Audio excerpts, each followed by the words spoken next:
All private tarot readings and astrology birth chart readings are back in stock on my website, KhloeTaylor.com, in limited quantity.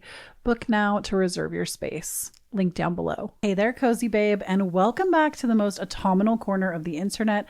My name is Kloee Taylor, and today we are going to be doing a reading for you. I'm not 100% sure what it's going to be about. I'm sure whatever the title is, maybe you can garner what is happening here. But before we get into it, I do need to just give a quick shout out to today's sponsor, Tarot Stack. If you're unfamiliar, Tarot Stack is an online tarot card reseller that brings independently created decks into your hands. So if you've been looking for an indie deck, something small batch made by an artist, or just something that's been made in smaller batch, this is the right place for you. I love Tarot Stack so much. Before I ever worked with them, I have told you all this numerous times that I was purchasing decks from them myself. The decks that we use today are both currently available on Tarot Stack. I will link them down below for you if you really like the art or the style or the messaging. And there is so much more where that came from. So honestly, the thing I love about Tarot Stack is their inclusivity and the way that there really is something for everyone. Like, I'm not just saying that. There really are such a myriad of decks. There is something for everybody's taste, everybody's art style. They do a lot of inclusive decks. There's Oracle and Tarot decks. And many of my own collection comes from there. So if you would like to get something for you or for a loved one that might not have, or you want something that's like, oh, they probably don't have that one, like, that's going to be the place to go. So tarotstack.com, I will link it down below for you in the description box. And like I said, I will link the decks that we're using today because both of them are from Tarot Stack. All right. Thank you so much, Tarot Stack. I love you. So first of all, we're going to ignore that my nails really need to be done.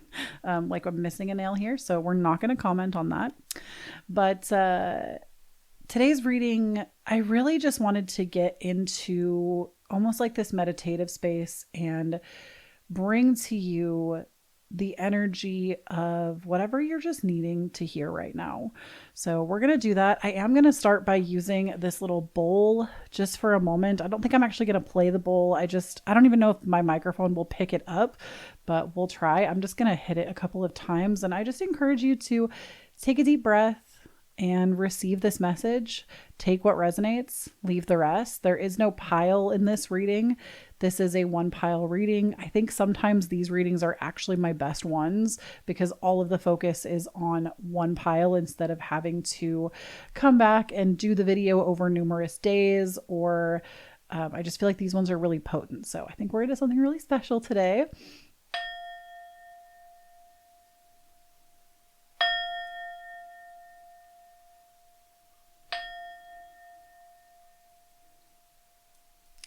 All right. I think this bowl corresponds to the heart chakra. So I feel like that's where I feel it.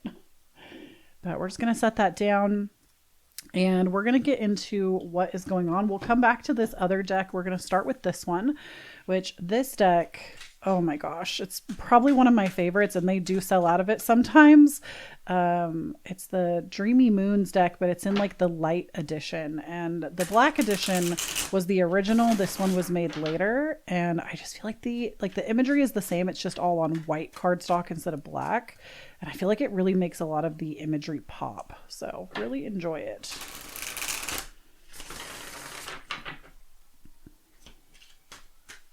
Oh, okay, we got a flyer. Okay, all right, Eight of Wands. We love to see that. Okay. Okay,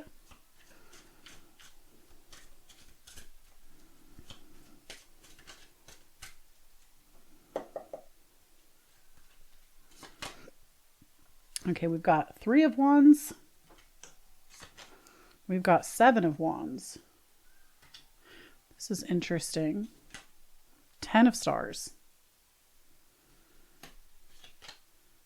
Queen of Cups. Okay. Well, first and foremost, at the heart of your reading with the Eight of Wands, I feel like this might be a lot of very fast-paced energy. There could be some kind of overwhelm happening. I don't really look at the Eight of Wands as a negative force of overwhelm. I feel like oftentimes it's actually a lot of like positive things coming into your life, new opportunities, new friends, new connections. The eagle here obviously can represent like a spirit totem for some of you, but eagles also, there is such major meaning in like shamanic meaning. There is a lot, I know, in like native communities, the eagle resembles a lot. The only thing that I've ever heard is that eagles do represent seeing things from a higher perspective, because like if you think about it, eagles tend to fly a lot higher than other birds. We can really talk about getting like that zoomed out wider perspective. I want to say eagles also, correct me if I'm wrong, I don't think they have any natural predators like in the sky. They are the predator. So I do feel like this is about like very aggressively taking stock of the landscape in front of you. And we have this arrow being pulled back ready to shoot. And it's like, we need to set our course right now in the present moment to what is the thing that is drawing us forward the most right now? And if you're watching this reading as it is new on my channel, we are very close to a new moon solar eclipse in Virgo, tropical astrology. We are very close to a new moon, solar new moon in Virgo. It's actually the second Virgo new moon this year, because we had one at 0 degrees Virgo and now we are having one at 29, or the final degree of Virgo. And this one is on the ecliptic. So I do expect that this is probably going to be a lot more of a bigger energetic shift for a lot of us. And I have a whole video that I put out on my Patreon if you're interested. My link for that will be down below. I talked about what it means for each sign and really went into detail. I also did my astrology predictions for the month, where I talked about all kinds of stuff for astrology. I put those out every single month, and there's going to be more of that coming to my Patreon as well. So if you're interested in astrology, definitely make sure you're checking that out. But my point is that there might be a lot of new energy surrounding you right now, new opportunities or ideas that maybe you think you want to pursue. It's just that you are having to make choices. And what's interesting is I think you're having to be really, really tuned into your own energy, because the thing is, I think in the past, you would go looking for opinions from other people. Like if you wanted to change jobs or change your living situation or change a creative pursuit, change a relationship, you're really having to look inside yourself for this information, because the Seven of Wands often talks about like persecution. I mean, notice how the main protagonist here in the center is kind of fending off this mob of other wands coming towards her. And so when we see this, I don't think there's an angry mob coming your way. I think it's more about these opportunities, right? We have, because there's all of these wands, right? All of these wands kind of coming forward, and you can't see in this imagery these wands being attached to any other people. It's, to me, almost very figurative of, okay, I only have so much energy that I can cultivate to do these things. I can't do everything. That is like such a pitfall of the human self, is that we literally can't do it all. You're never going to be able to do it all, unfortunately.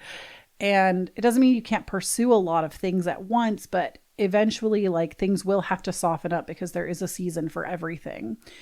And with the Seven of Wands, this to me is you having to look at each and every one of these things and say, you know what is the best course of action? Because you already know where you've been. Okay. You already know where you've been. You already know what has worked and what hasn't worked in the past. I don't think that if you were attracted to this reading, I don't think you're someone who lacks experience. I think that you definitely have a lot of experience with what you've been dealing with. I don't think this is like a situation you've never been in. It rings of going through things that you've been through before, but through this time period, you're actually being guided on how to make a new choice so that the pattern stops repeating. And the Seven of Wands is you kind of taking stock of all of this energy and going, you know what is going to cultivate me the best results? Where can I be smart and strategic about placing my energy so that I can stop fighting with myself and other people? And the Queen of Cups tells me that maybe around the time of that Pisces full moon, we just had a full moon eclipse almost 2 weeks ago. It's been about a week or so. But by the time we hit the solar eclipse, it'll be 2 weeks. But I do feel like this could have been a big emotional release point for you. I am hearing that there are some things you're going to have to let go of. Maybe things that at one time were really fulfilling, dreams that were once really fulfilling for you. Maybe they were dreams that you never saw come to pass, and you're having to mourn the loss of those, but you know that it's time to make room for more. But the Queen of Cups tells me that this is a time period of really tuning into your emotions, really tuning in and letting yourself feel through things. You know, I think that eclipse seasons are always good for this in general, but I also believe that our emotions are always just trying to guide us to something. It doesn't mean that there's always a full-blown reason for every single little emotion. Sometimes they can be tied up in other things that we're not quite aware of yet, our consciousness isn't aware of yet. But right now you're having to rely more heavily on trusting. Like I was saying, you're not going to be able to go to everyone else for opinions on this. You are going to have to cultivate some inner wisdom and make choices. That's not to say that you've never made wise choices for yourself. I think that you have. But if you're somebody that constantly goes to other people and says, what do you think of this? What do you think of this? What do you think I should do with blank? This is really a time now to cultivate inner stillness and really think things through. So I'm always going to encourage, putting your phone down for several hours, walking away from your computer, sitting down with a journal, and just taking some time to really question the path ahead. And also, I think this is a beautiful time to really thank the energy that has supported you up until now, and almost like a goodbye. Like, I'll tell you from personal experience, when I have let go of business ventures in my life, many of you know the Kloee Taylor starter pack is, I used to run a gaming channel here on YouTube for like 7 years consistently. And when I finally let go of that endeavor, I wrote a goodbye letter. I wrote a goodbye letter to it, and I thanked it for all the wonderful opportunities it brought into my life. And I was like, that was such a beautiful thing. Thank you for teaching me all of these things. I'm sorry I couldn't be what you needed me to be to this venture, but thank you for the lessons and for the learning. And then I never looked back after that. It was kind of like this ceremonious letting go. And I think what's so interesting about this new moon in particular is that it is with the South Node. And the South Node is more about letting go, where new moons are usually about new energy. And right now we're in this eclipse cycle where the North and South Nodes, basically the full moon, which is usually about endings, was with the North Node, which is usually about moving forward. And the new moon that we're having is with the South Node. So the new moon usually is new things, but it's with the South Node, which is about letting go. So we're kind of doing this like inverse right now. And we're in the stew. We're in the stew. We're in the pot. The pot's slowly been like risen. We're in this warm. Why am I making this analogy right now? I sound like an insane person. Y'all are following me though, right? We're in the stew, okay? Oh my gosh. Is there a soup emoji? If there's a soup emoji, you better leave that for me down below. We're in the stew, okay? We're cooking. And I don't mean cooking like we're getting boiled alive. Like we're cooking. You're like, let them cook, we're cooking. We're cooking up new ideas. We're cooking up new brilliant ideas. And I feel like the unfolding of this time period right now, especially over the next like week and a half, it's going to be a slower unfolding, a slower opening. There's not going to be as much push and shove. I'm actually hearing that song in my head. Push and shove. It's like, I think it's like a No Doubt song. Isn't there one that's called like Push and Shove? Or maybe that was like the album title. I'm also hearing that get in line and settle down. What's your 20? Do you copy? She says like get in line and settle down. I don't know if that song is relevant to you possibly, but it just like came to me. So maybe one of y'all was listening to that today. I don't know. Maybe you just needed that confirmation. But my point is we're cooking right now. We're cooking with some gas. Okay. The Three of Wands tells me that this is the time of introspection, because the Three of Wands, it's not, notice this person is kind of standing. They're looking at a landscape ahead of them, but they're not running. They're not rushing. They're not pulling the bow, right? They're not doing what we are doing here with the Eight of Wands of getting that bird's eye view and deciding where we're going to strike. They're setting their staffs down and going, wow, look at this land in front of me. Look at all this opportunity in front of me. And which steps down this do I want to take? How do I want to take this bird's eye view where I am, and how do I want to descend down into this valley? And I really get the impression that everything under this eclipse is going to be illuminated for you. The clarity that's going to come through, especially with the sun showing up here in this imagery, it's going to become so crystal clear, your next move. If you've been struggling to figure that out, the next move is going to become crystal clear.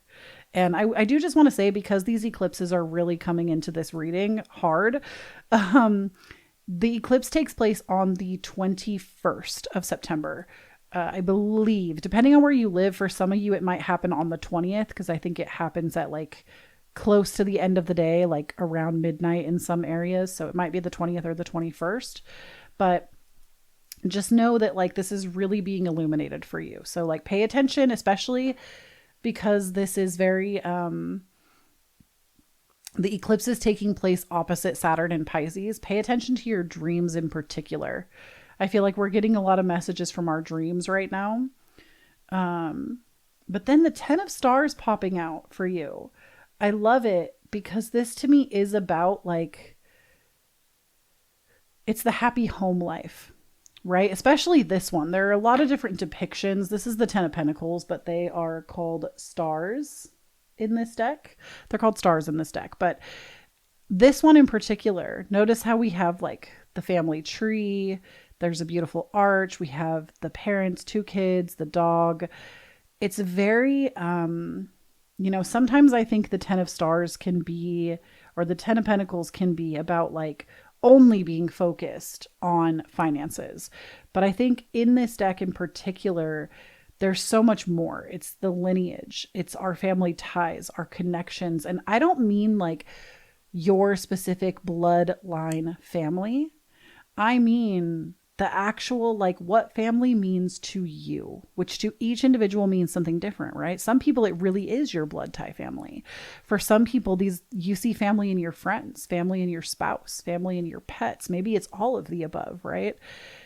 But I really get the sense that you're wanting to make more time for this to take precedent in your life and really kind of get your mundane affairs in order, so that you can make more time to be more present here. Because it's almost like, what's the point of the hustle if we're not actually enjoying the fruits of our labor, right?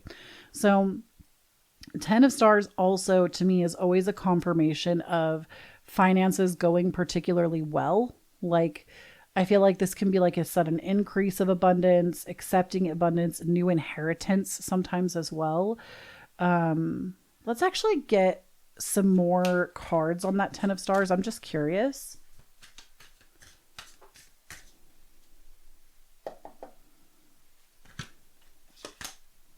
Six of Crystals. Okay. So the Six of Crystals, this is a card that always talks about initiation. And so I also feel like you're learning a very prominent lesson right now. And I don't even like the way that phrase tastes in my mouth. When we say like a lesson, I feel like it's almost like, oh, I'll teach you a lesson. But like, no, it's not like that. I think the best example I have of this, and some of y'all are going to get this and some of y'all are going to be like, girl, I learned that when I was 5. Like some of y'all are just out here doing life on hard mode, or like you had Saturn more prominently in your charts at a younger age. Which does happen. My husband, I feel like, is that person. I feel like I also have a friend that their chart looks like that. And I feel like for myself, okay, I'm going to share a little bit of a personal story because y'all always say that it helps connect the readings a little better for you. And if you didn't know, I always like to say that I'm a story healer first and foremost. I believe that sharing stories authentically can help heal both you, myself, and you. If it's one that is valuable to you, right? We share the written word through books and fables and all kinds of written mythologies that we pass through generations that have helped each individual. So I feel like sharing of our own stories, whether it's your story or mine or whoever's, can be so helpful. So if this doesn't help you at all, like feel free to skip ahead. We'll get into the oracle cards next.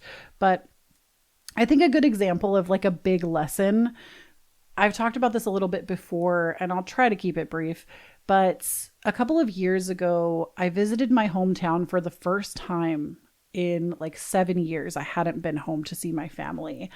And it was the first time I had gone home since the passing of one of my siblings. And I'd had like a lot in the last, like the 7 years prior, like I'd worked through a lot of issues that I had with abusive family members. I'd worked through just a lot of stuff on my own, did like therapy, trauma work, a lot of stuff in the realm of depth psychology, read a lot of books, got really into tarot and spirituality. I spent a lot of 7 years like cultivating my own life. And I'll never forget going home and what I didn't expect to happen. I expected to like be triggered, that's super normal. The person that thinks that they're healed just needs to go, I say this all the time, just needs to go spend 2 hours with their family. Like you will be triggered beyond belief. And it's not even because your family is like abusive or whatever. It's that sometimes the people that trigger us the most are usually the people that installed the trigger buttons, right? They're the people that like raised us, whether we want to be triggered or not. It oftentimes it coincides that way. But I think the thing that amazed me the most that I did not expect from this was it was a very good trip. I had a very good time. There was lots of huge aha moments. And it was even crazy like where I stayed. I stayed at one of my siblings' houses, which in the past I would have stayed with my parents, but I chose not to for many reasons that I will not get into. But I stayed with one of my siblings who lives like with her in-laws up on this like hilltop that overlooks my entire hometown where I grew up. Like you can see everything from their house. And I slept in this room that had a huge window that just all night I could look out and look at my hometown and just like marvel at the lights of this area. And it was this very like all encompassing, like, whoa, I am taking in the full picture. And it was like during my Saturn return too. So it was like very symbolic. But the thing that surprised me the most was not only did like I have all these crazy experiences, it was very healing for me in a lot of ways. I got to really notice a lot of the social dynamics in my family. I got to notice a lot of the also like a lot of the weird shit, like a lot of weird interactions and how like the dysfunction really works in my family. And I just like kind of sat back and watched like the whole time I was like, especially around my parents, I just sat back and watched. I wouldn't comment. I wouldn't jump in and try to save anybody. I would just sit back and watch. And the dysfunction was insane. But the part that surprised me the absolute most was when I was going home. I was waiting at this tiny little airport that flies in like 30 minutes away from my hometown. And I was just crying. And I did not expect this whatsoever. Cannot like convey that enough. I am just like I have my sunglasses on and tears are just streaming down my face. And I'm crying because it was like in this moment that I was like, wow, if I had not chosen to move away and I had chosen to stay living here, I would have lived a totally different life. And like, not even just like, who would I have become, but also like, what would my family have been like if I had stayed? What would growing up and having these different connections have done for me, whether it was good or bad? And it just, I feel like that's what I mean when I say like, we have this initiation. That to me was an initiation, was being able to say, wow, really get a huge big picture look at my life could have been so different. And also, even though I'm so grateful that my life turned out differently and I'm not the way that I could have been, I saw this as like, it's really hard to convey. I feel like if you've never had this kind of thing happen, but it's very like, there's good and bad. Like I could have seen, I probably would have been an alcoholic if I had stayed there. Like I could almost see it because there was a time period where I did live there and I was abusing alcohol and like it was very bad for me. There was a time period where that was happening. And I think if I had stayed there, I would have fallen down that path like so many people in my family. But I also see by not staying there, I had to cut a lot of these relationships off. And like, I don't have the luxury of being able to move house and call my massive family to come help me move. I don't have the opportunity to say, ugh, I need groceries. Yo, do y'all want to get together and meal plan and grocery shop together? Like I have 6 siblings. Okay. So like somebody's usually available to do something together.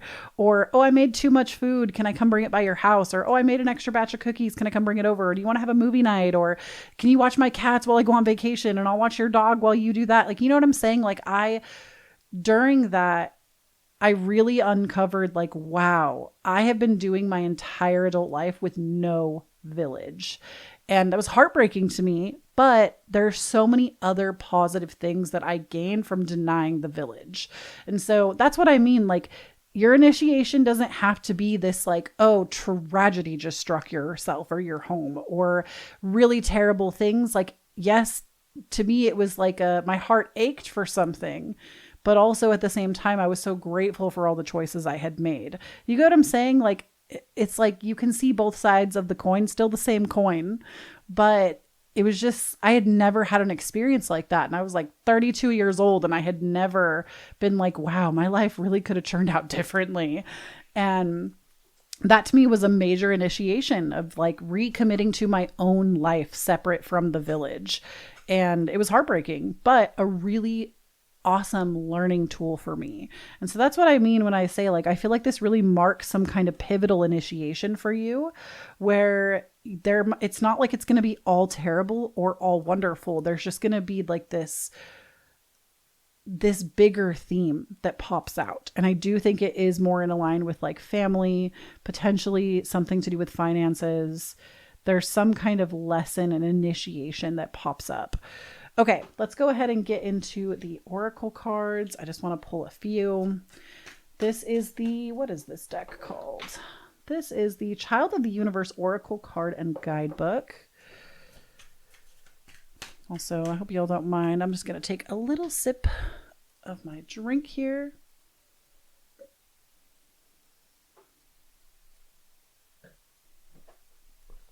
Okay.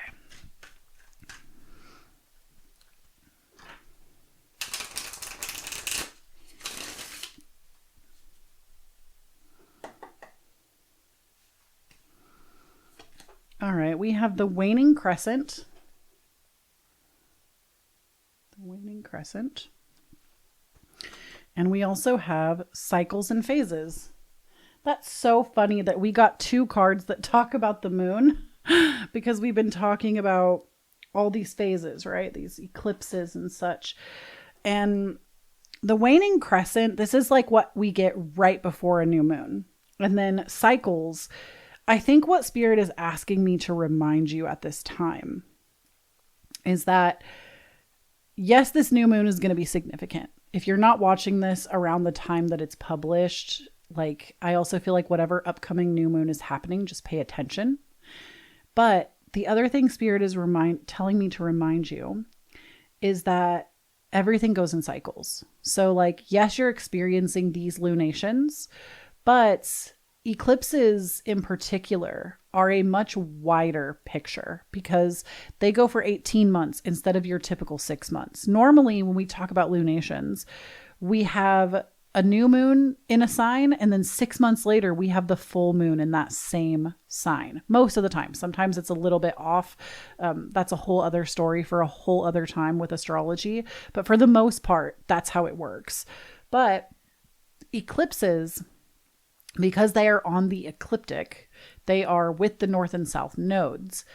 They are an 18-month long transit, having 3 different points where they intersect, because every 6 months roughly for 18 months, so 3 times, we have these new and full moons. And right now we're experiencing the Virgo and Pisces new and full moons. We're experiencing new and full moons in all the signs constantly, but not the eclipses. The eclipses are happening in Virgo and Pisces right now. So while this is happening, know that 6 months even from right now, in March, when we have Pisces season, because we're in Virgo season right now, when we have Pisces season in March, we're going to come across this stuff again. And I guarantee you 6 months from now, you're going to be in a vastly different situation with whatever it is that's on your heart right now, whatever you've been experiencing right now. And like I said, if you watch this later on and we're not in the middle of eclipse season, pay attention to whatever new moon is coming, potentially whatever just passed, and then look ahead 6 months to that full moon point that's coming, because that is when this reading is going to be meant for. And it's going to kind of help you have almost a guide for this time period. So that is the reading and the wisdom that I have for you over these lunations. Thank you so much for joining me. I love and appreciate you. If you would like more from me, please consider checking out my Patreon. Make sure you sign up as well for my email list. My website is currently being redone, but it may already be done by the time this is out. But I'm also working on a newsletter for y'all that I promise it's not going to go out like every day. It's going to be probably like bi-weekly, maybe once a month. Like, it's not going to be anything crazy. But I actually want to use this newsletter to bring value. Like, I want there to be more recipe sharing, more astrology sharing, and like not something written by AI. Like, I'm going to sit and actually fill this information out and bring you something of value for free. So if you think you want that, make sure you're signed up for my email list. You can get it on KhloeTaylor.com. And if you would like to book a private reading with me, you want an astrology reading, maybe about these lunations, a tarot card reading with me, you can do so also at KhloeTaylor.com. And if you'd like to follow me anywhere else, I'm at Kloee Taylor on all platforms. And I also have my podcast available to you. It's called The Cozy Babes Club. Currently, we are doing bi-weekly uploads. Here on YouTube, we currently have it there. I don't know if it's going to stay here, to be honest. YouTube's kind of in a weird place right now. There's just been a lot of changes to the structure of it, and I'm just not sure. But it'll still be on Spotify. It's everywhere you listen to podcasts. If you want to watch it, you can watch it on Spotify. Right now, it is currently on YouTube as well. I will link all of that down below for you. And please do not, my love, do not forget, when you stand in your own authenticity, you empower everyone around you to do the same. And if you really feel this message today and like really are here for what I'm saying, can you leave me a little crescent moon emoji down below? I want to say hey to you in the comments, and it also like lets me know who actually listens all the way through, and I like really appreciate it. So leave me a little crescent moon emoji, and I will talk to you again so soon. All right, bye.